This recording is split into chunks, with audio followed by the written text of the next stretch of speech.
Hello, my beautiful people from Untouchable Mama. Thank you for watching our YouTube channel. Please do not forget to subscribe and press the notification button. Thank you. One love. Bye bye.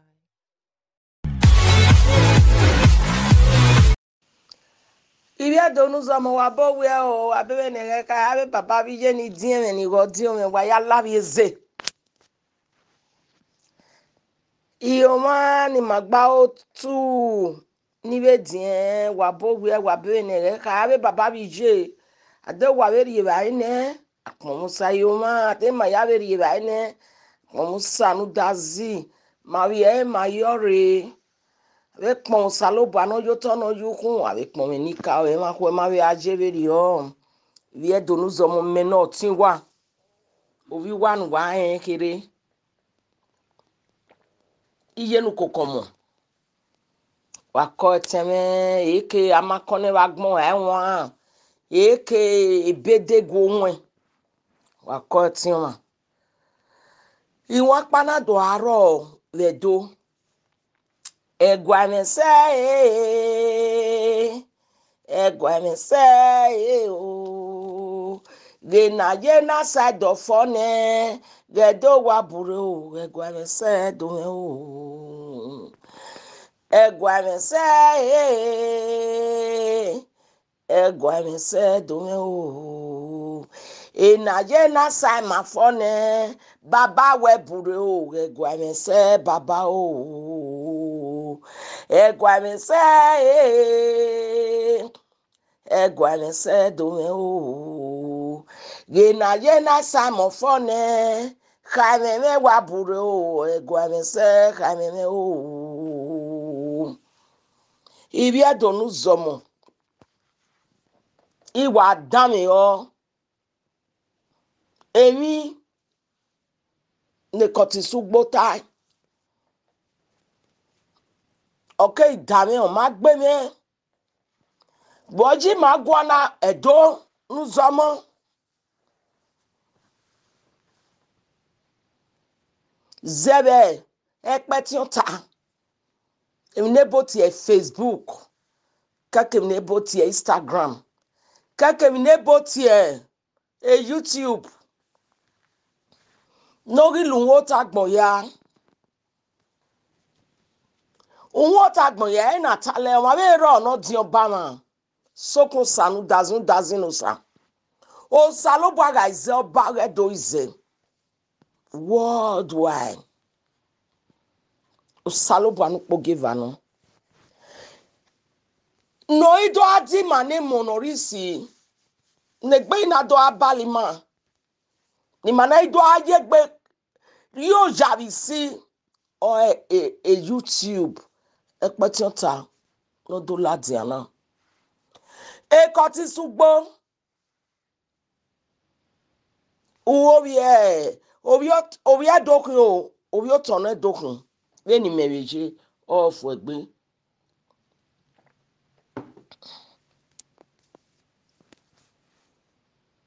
ega na fi otoni ana woge baba no amaja wezo se obokani vie beladian ope ani vie beladian owe 500 by 500 ime yin owuwe tana ge 1000 o ma bodiri aje o ma ro pa wi mama so emi na we ma se ati eboyi koti sugbo no ri dame bo no ja me be gu egun na ma gun wagi ma ge ni maita ega ni ma ije na olo de kaka na de yoto camera mu olo de kaka ona de yoto camera mu ega ni ma ije na we ga rukpo we manu ase camera ya bege ke no okon no ga ko awe upon ni ma gose camera ya mu o si na ina ru won kotu sugbo uwe loki o me uwe tu uwe unwe ọma na wu uwe ati wa gba wa ti na imi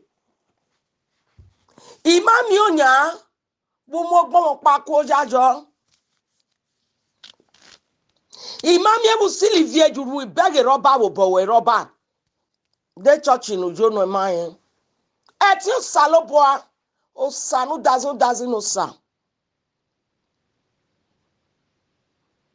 eti enika o no bi me wuwe no bi ma ya fe ni wiedo ni matie ya gwagwa we na kotisugbo ugu won ma uwe loko me go ma wu o we ate wa gbewa je mata lebani seba wana we mu moto na gbeni ewi enie edomaji eni o wa no kwaji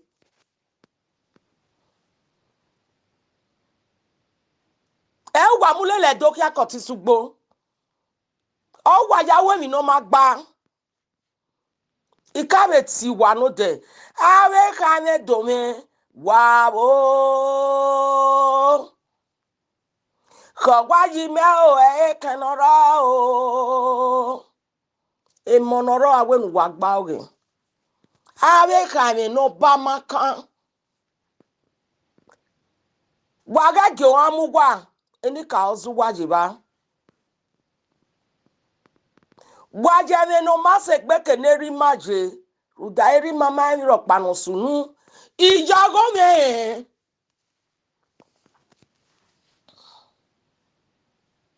geri mama iro panu sunu amegaro aga mekenuke yo bosila koti sugbo la wowo gwewu rudaika on yele nupo no ne pe ya agugwe ya nwen obo ha emi ma fi weri e mani ma na gbon fi e weri e secretary no go me aga do emiti e chairman aga ze secretary ize e position wete be jeni awo amagwagwa where you lodukun giyan nuju keke vino yoto udai mo papa no laja unwe kotisugbo oye kakankan ikabe no de kotisugbo wo ririe we agiriye yiye oge koya kotisugbo why wa mo mi no bale liviero gwa ni ge mi amo mi no bale liviero gwa ogo ti ma pa na ge na why ke ba pa why mu moto gwa no ku a na gbe ni gwa no ku aji why jaja o agwa abomination taboo kotisugbo la wo baba imare do ti e bonu zebo bi e donu hin ruda o wa ka mu wa nya na etemata wari ogo no bana wari ogo no tornado aga emu magboto abori obe igbon no maru e ebi nu wa una o agi aja we boge o ni ofife a orun pa agi aya we gba mami o ni ofife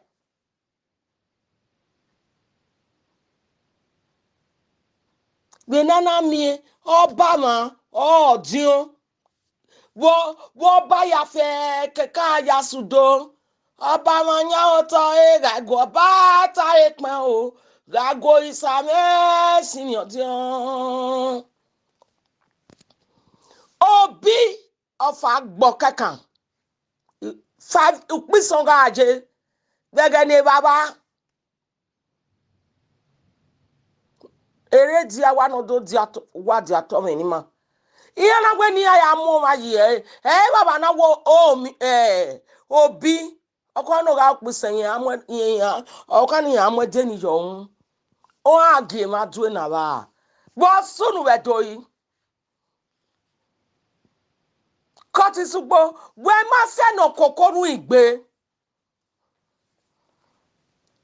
o yi ewu o gbe koti sugbo yo Oda Obaseki Ugbeyo. Then ya wa muikulele Lagos Street kiani. Ya muikuyo wa idiyaji. Efiani. Obaseki ago uwe luzoleva. TV muwa. Otiwe. Oyawe we. Oyawe we no nwa ejiba. Uwa ari ugwo gwa no kwa. Uwa ya awe mi no magba. Uwe loko mi go mawu. That is uwoma no manawu. Why no ji magwa? Emi no wa ya worldwide no. Why gigbon no maru aro wi ma. Why gigbon no ma ya uru afinu gima. Ekwe mu mani mi. Ukpa ya gemi na ne for 24 hours. I dok bi majo. Iye keze. Koti sugbola wowo. Waga imu magboto.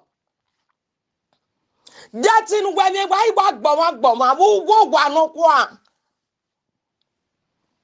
Afia wani wo gwa no kwa. Agwagwa. Koti sugbo. Ijinu gwa imu jo gwa no kwa na. Ibi adonu zomo. Ibi adone waire. Ibi adoni godo.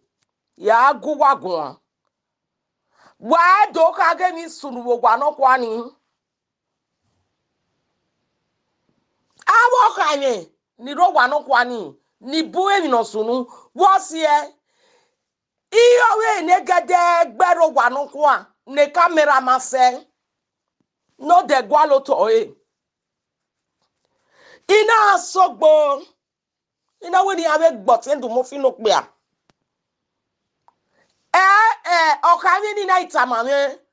Owe otendu mo fi ni agbe ni ana gbewo da o. Ana bege. Owe so reva wo gwa no kwa ni asunu wo aye wegwe. Ave kanye. E ma ro pa e.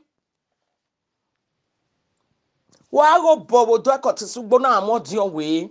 No ya wo ko. Kotisugbo o ko u. Gbogbo baba ri ma. Mami eni wenya. Curtis UGBO. Me make na na so nie. Egbe baba jiba. Why no da me wo? No wa da me wo. Emi o ka ma Kotisugbo poge va ma poge ama. Mami enu we pepe soup ne wa ni opa. Enwu poge va. Enwu poge amo. Ugwari anyi edo. Ema ya ni risi. Hawi gbon. Mateka ke no filu gyo wa no kwa. Iya yo wa no kwa zakun. Emi ne ka gba sokwa ma ka. Kawe taderio. Baba ogyo oye. Oba ni yeva no ega. Bo wa no kwa. Eyin osun ami edede gboko mo. Emi no ni kan da do we ni ajunu tan.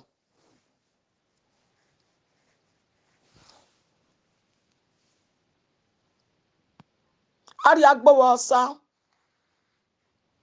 Ari agbo we osa. No nya pa ti o pa so me no ma nya ya eko. Waga ne Kotisugbo tabe peti ota. Facebook imwe, Instagram imwe, YouTube imwe. Worldwide wadame Kotisugbo. Wa o agbo ma wo gwa no kwa. Oku akwo ma de ba lela. Oku na akwo ma de ba lela. O ma ga lela ba ga na wa agbe.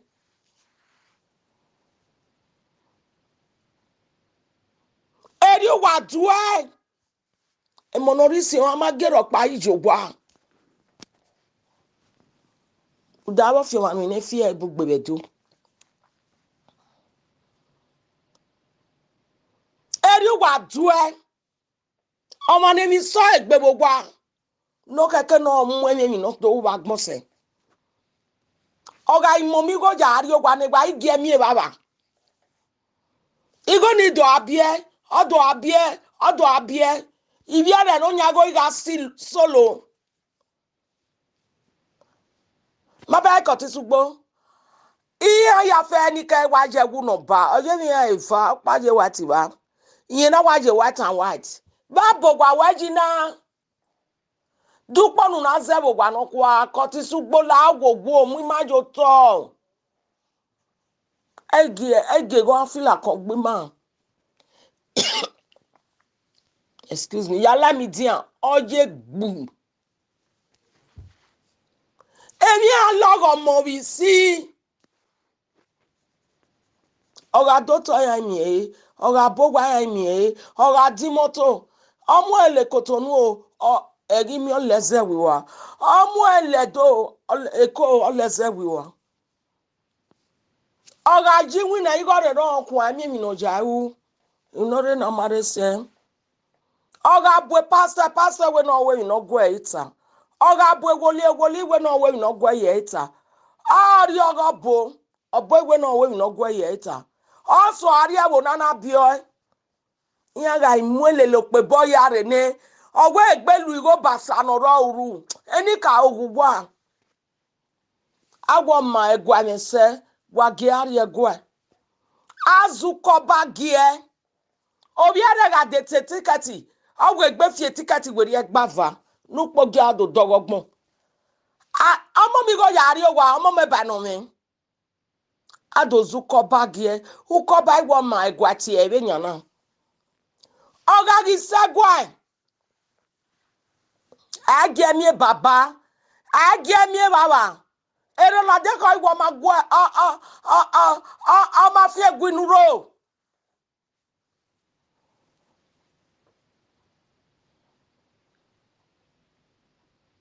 agela wa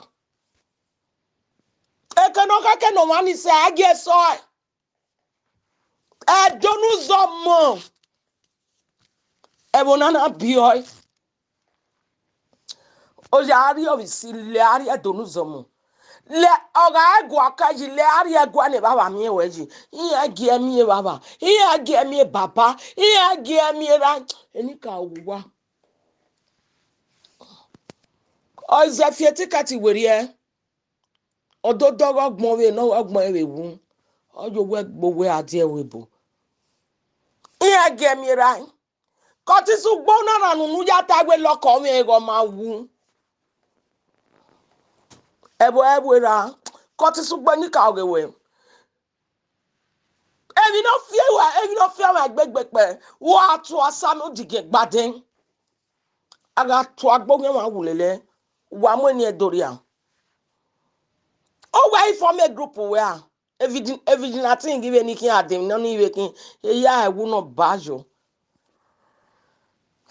uje wa ti mu di akin uvie roba vi ojubo de chief kwinya u silivie juru u jogbon mo pakoya oye zuko oye zekubekunwe na we no jore ma ewe na wo ojegide we me nwan we ge mi no sunu ko ti sugbo una wa mo bi o sa obaro una wa gbegbegbegbegbegbe una vi ewo ewe ni agbe gbogbo gwa no kwa ni megun ajina eke no ri ko wo gbina je o ma da mi ruda ibi edo ni re mi dia wa gi maladian o ko no zuo wiwi agba ma gbin ede na gbi wa so egbe wa gi ma ya so ne baba be o oru e 20 te so be mi dia aga mi no otu ejini ma neri ma ya begi ma rudaga bi omo no bun inwuna gi bun wo bo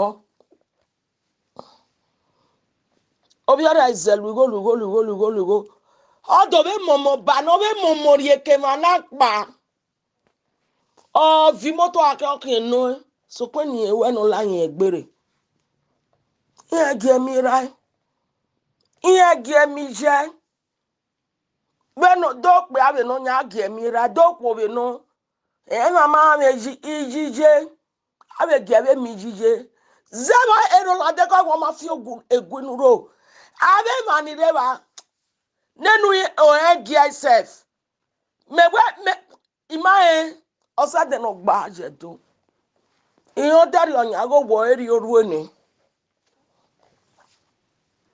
yam egwana nemi ana wo mo le la wo wa no ko o jogwa no kwa ya ge mi rai ya ge mi je ko ti so gbogbo ile no wa mo mi yari abe do gwese wa mo mi yari a be do gwese mo ka la loke ko ti so gbo wenu we nwe pepper soup ni o egwese ke nu mi po gije o e mi ro pagi e de imugwa o e mi ro pagi imugwa o gwa no kwa gwa na ya gbo ma e no ma sunu de me de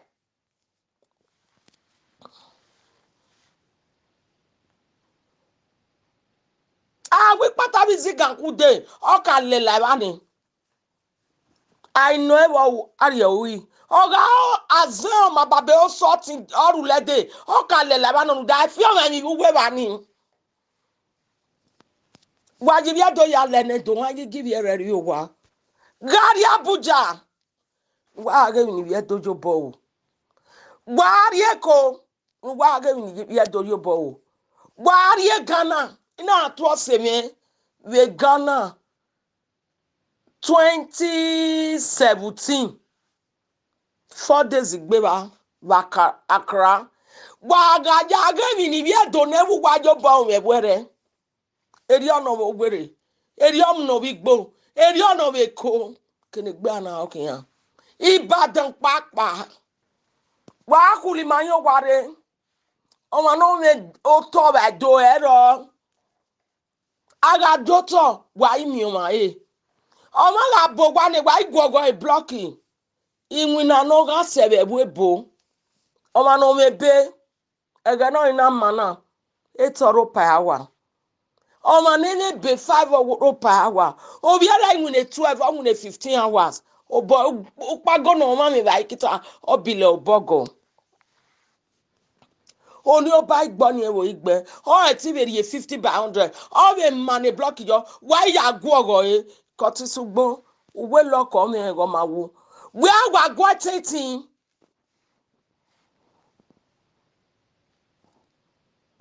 ama dopa e baba mi hun e baba hun azemu mo le ni rama mi rai azekwo monye gberare azekwo monye gberare e dopa do mi rai gwaje mo yakin no agi gelawa memi o wane ona wa mo gbe Nigeria na wa mo gbe donu zomo o ipo win eri jo won amu yen wa o ogwo me ni eni oboji we do ya magin yen sewa ya magin yen mi eri yen iye isi mi wi ye wa ko rewebo wa mo ma ya fi o sa wa magin amieri wa magin yere mi eri yen o ma gbe mi login yen be webo ona adi owa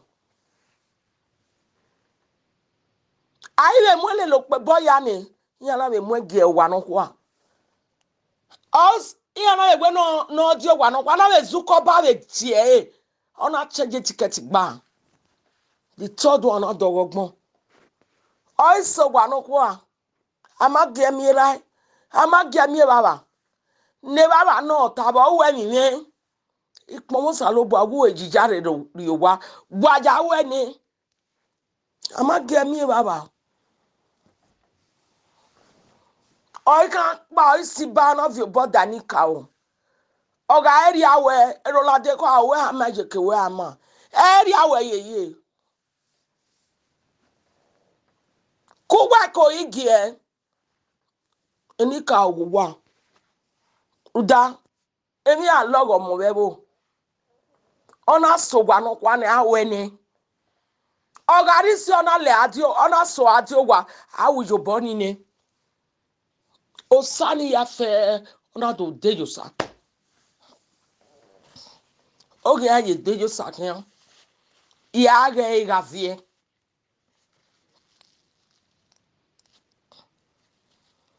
eboni na kan no to ya ma ri go to fu ama giri na asi epo gboma ya asi wa fi weri e ọmọ mi ko ti sugbona ọmọ pa na mi we logo ge abi je kezenya o ga so wa ko ti sugbo agela wa e ge mi baba wa gi ma ya mi erima ya no wala awowo wa ga imwe do ni ria odima ni risi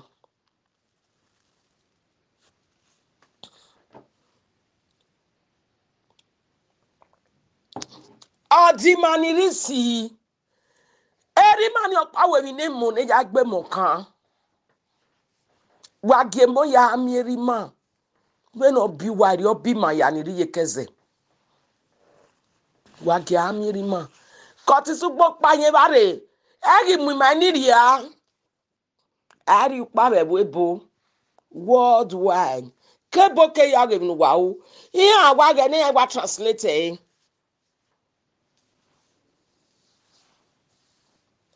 wa translate wala gogo wala everywhere wa translate wa agiwa erebo e baba no yi vie se ru ona ya si bata ona ya suru awe ona ya sewu ona ya sitalawe wa ga imu maniri ya yedo wa fi werie wa jagbo ya mierima e ba ni ogbon pa ko ya no wa ge ga jeri okin ari ko ti sugbo se ko tayo ezibiyo lawowo secretary oge baba wini wina we no ma gwa aje yu keke gbon baba irabo wala wowo awuru no ri vie e ka won ba ka mebo wa e venemo vie bi si awu wa matala dian wa ya do pe mai o madano si ke baba kaka bo wa se de ye wo yan are ke ni baba ye e ko pe mai baba iwe ona sunu egwa ya gawi gbono maru ge ado afunu goto nedo no nya pa ati pa sanwe no manya ya eko abi gbono maru aga mo ne mi logo webo o we ma jogwa o yen jo no we sike webo we ma ya ri abugwa iya wa iya tin ya ba iye tese wa ya mako ni emi eri ima oni sunu je ni o ma o tesan enogie on our coronation rotesan on our festival e monorisi e yana sikerian yana ti yari baba we akweje ya gwelawa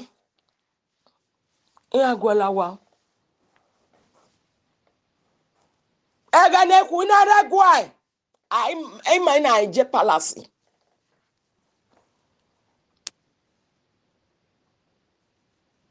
ya mo ekun ya mujo ya gi ami baba eri ma ya okin eni loge mo webo awe ko ti sugbo awe gbe wa ni ronuro ya gi agbera deti ai we go bona we police no re ba gin yen ni agalawa ke ka we soja da igo ni biere ara de ba oba market gbo yo no ya wa mi ono 3000 ni aba biere gege awe madam don go inside god don come inside baba ko ti sugbo amu edori aji ma bo o ko ti sigbo kiziga Ogi gboma ugwegwa. Ugwegwa kotisugbo na gboma. Meno IYENUKOKOMON. Eke amakone agbawa. Ugwegwa wo wanokwa. Kotisugbo gi na gboma o. Wa pon sa bo amawu. Bogi we. Uwo wie sano. Esa be do pa makin obi ra bi je makun. Ogi owie san o. Ogi owie agbo o. Esa genu lolo. Oni o kan me wona. Ugwo gwa no kwa ngwa na agboma ni gwa gagi we. Agboma gwa no kwa. Okwo akwo ma de ba lela. Wari emi no man emi so egbe. Yaga debo no kin dario. Ikwani o ba o. Gwa ma mi no sunu we mi san to. Oje iwo eri oya sunu dawe. E ma no ma gedo den. Ni wa no go mi. Wa ma mi no sunu Ona sunu pen. Ega no na ario. Ona ario kiri.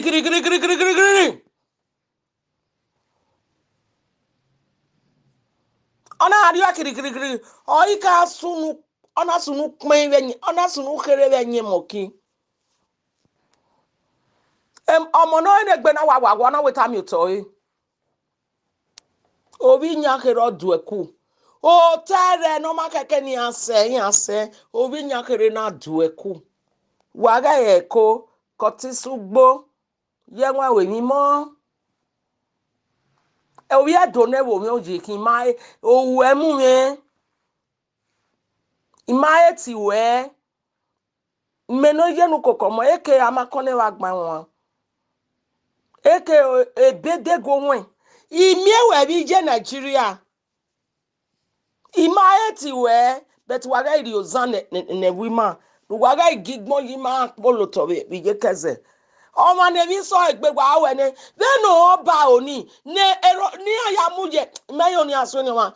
O ba o ni ayamuji kun ni oni. Oni ari oru no wa o se ani wan. Ese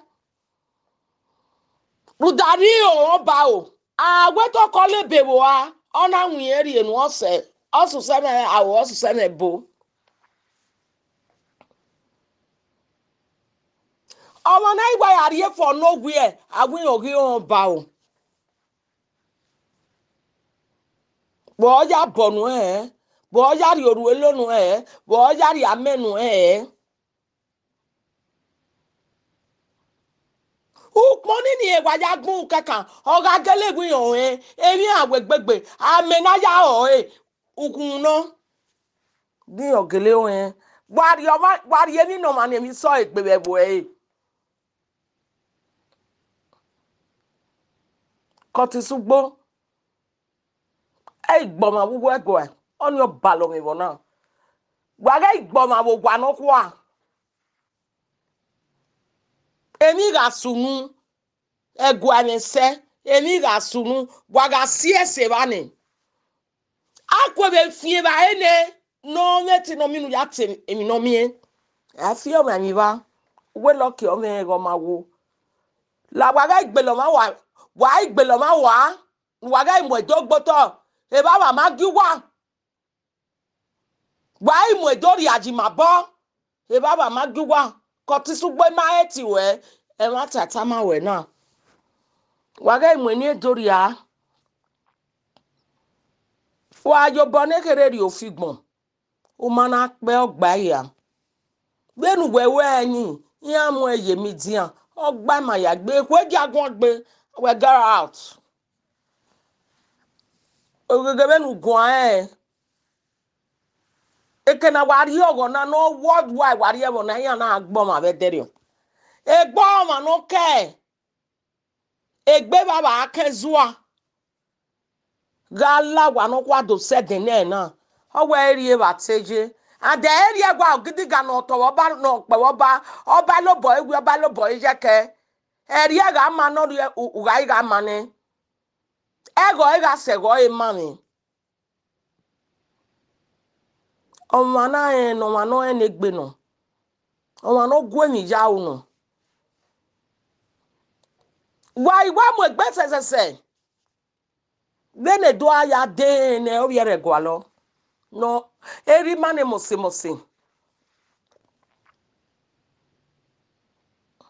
Why mo egbe why pa. Why ari ekene camera je wo why ya lo mi.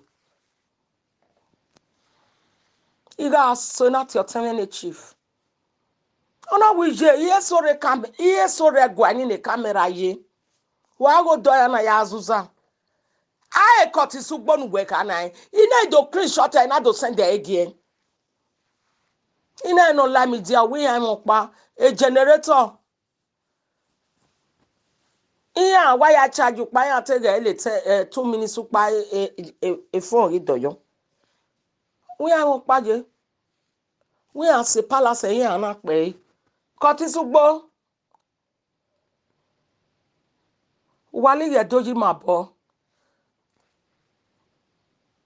Awa fio ma mi na fie e. Iya ni mudi ayo da o. Ale afie gwinuro. Iya gi mami erima. Omo ne ni da igbe bi je kaze. Iya ma ge mi rai. No zenu no e. Oje iya aje wo sabasa. Ne ni da igbe no te so ari o wa bi ere are. Iya were gbe awo sagbasa. Do da ma gbe mi no re. Ama gbe mi no re kan mu ti a.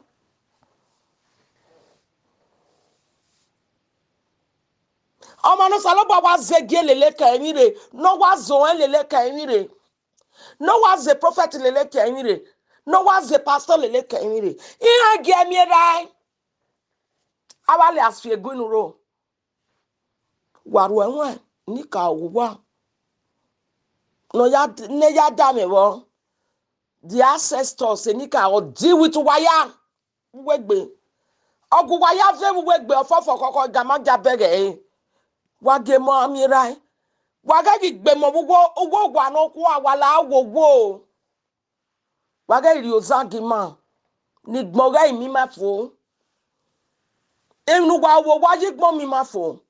Idota mu wa dene na. Enu wa wo waji gbon mi mafo.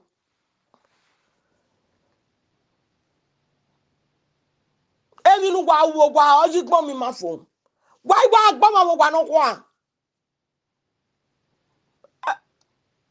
Na wegbe o. Oko akwo ma de ba lela. Oko akwo ma de ba lela. Oko na akwo ma de ba lela. Agbon ma wo wa no kwa wa. Afia ma wo wa no kwa wa. Ibi edonu zomo. Wa yala awowo. Keno mu gba oladian. Kene mu gba oladian. Nore mi dian. Wa gi ma ya so ladian. Amega sinyo oga segbe. Uko no zo wiwi agba magbin. Ede na gbi wa e. Ede ri agbe. Afia ma mi buwo wa no kwa. Awa.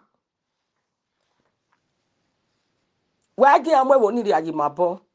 Eri mama na jena. E baba ma na jena. Bene do aya de. Bene do aya masajo e. E obi ere u. E baba u. E ede agbo lerun. Bene money receive bene money ro wa ya kugbe e. Bene aya zebo ma ene wo ma ewi. Bene mi ya duna ne ya e. E baba na be de agbe. Koti sugbo la wowo. Kuwe ki ogo we wa mo dori ajimabo mo. E money re mi dian. Kikpa kiko. Wala wowo. Keno mo oladian kene mo oladian. Okpa ma yakin. Eku okpa ma ya eji. Aga gbogbo wajo. Aga gbogo wajo. Ede na po yon we deri abo igboran. Wala wowo. Deni kamada na mo ogotima edunbofi. Ogoti oin. Age jaji. Dewe ni awawi gbonu na. Egbegbe no ya tema tanya. Imani buma ye yaji. Deri kamera wa ya muya. Wala wowo. Koti sugba ye wi maki kwe ma ba mo. La wowo. lao jaje squeso ja ki o ma yo bena na mi uwa gun atietin imi no kan wa no ko a uya agba ma wo wa no ko a ko ti sugbo o vi wa we ya agba ma wo wa go a o wa no ko a ko ti sugbo imi no ko wo oni wa ba lo mi wo bain e iwe do we mo agba ma wo wa no ko a la wo lao unare do tami mani riedo ibi ebu mani re mi dia wa ya latia wa gimala jani magwaye na jina abi magi jogwa mama na jogwa mame ma wo wa mame te wo wa mame ra wo wa mame je wo wa mame mo wo wa mame gbe wo wa de na boyin wo de ri abo re gboma o wa ma kepa ara gbogbo wa yo ara gbogbo wa yo beni ma ya de passport yi ima ye yo wi ma wa ga go to te passport wa Nigeria ye gbenjo ya ke do gbeja ma o America o London bai aye gben wo eni jo aye gbonjo wala wo agma kwe ko gugbe na ya yin ya ni aga igboma wo wa no kwa ni aga fi o ma mi wo wa no kwa ona wa re do tami ma ya ni ri edo de na me no tin wa yenu kokomo aye we mi gbedo we